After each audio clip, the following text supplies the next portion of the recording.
বিয়েবাড়ির খাবার খেয়ে অসুস্থ হয়ে পড়লেন প্রায় ৩০ জন। পশ্চিম মেদিনীপুর জেলার দাঁতনের মেনকাপুর এলাকার ঘটনায় চাঞ্চল্য। জানা যায়, মেনকাপুর এলাকায় বাদল মাইতির ছেলে আনন্দ মাইতির বিয়ের পর বুধবার দুপুরে ছিল বৌভাতের আয়োজন। সেই খাবার খেয়ে প্রায় ৩০ জন অসুস্থ হয়ে পড়েন। তাদের দাঁতন গ্রামীণ হাসপাতাল, এগরা সুপার স্পেশালিটি হাসপাতাল ও অন্যত্র চিকিৎসার জন্য ভর্তি করা হয়েছে। হাসপাতালে ভর্তির হিড়িক। বিয়েবাড়ির খাবার খেয়ে অসুস্থ হয়ে পড়ার ঘটনায় শোরগোল পড়েছে এলাকায়। বৌভাতের হচ্ছিল, মানে সবাই খেতে গেছিল, আমাদের বাড়িতেও আমরা 4 জন গেছিলাম।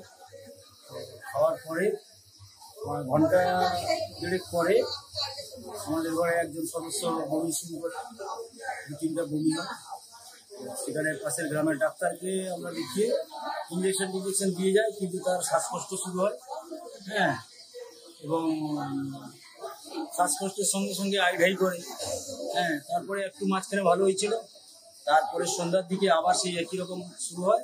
তারপরে ধীরে ধীরে দেখা গেলো আমাদের সেখানে যতজন খেয়েছিল বেশিরভাগটাই মোটামুটি সেরকম বমি শুরু করেছে এবং সেই অসুস্থতা তার মধ্যে দেখা যাচ্ছে। তাই আমরা গ্রামীণ হাসপাতালে দাঁতন নিয়ে এসেছি। আমার নিজের স্ত্রীও এখানে ভর্তি আছে। আপনার নাম? আমার নাম সুনীল কুমার মাইতি। আচ্ছা, বিয়ে বাড়িটা কাদের বাড়িতে ছিল? বিয়ে বাড়িটা ছিল স্বর্গীয় বাদল মাইতি। কতজন সেরকম অসুস্থ হয়েছে খাবার খেয়ে? মোটামুটি এখানে আমাদের পাড়ার তো প্রায় সবাইকে দেখছি, এবং পাড়ার পাশাপাশি অন্য পাড়া থেকেও যারা খেয়েছিল প্রায় দেখছি অসুস্থ, সব হসপিটালে ভর্তি হয়েছে। তবু আনুমানিক তো 150 খানিক হবে। 150 জন। পশ্চিম মেদিনীপুর থেকে নিজস্ব প্রতিনিধির রিপোর্ট, এএনএম নিউজ। আরও খবরের আপডেট পেতে সাবস্ক্রাইব করুন আমাদের ইউটিউব চ্যানেলটি আর বেল আইকনে ক্লিক করুন নোটিফিকেশনস পেতে।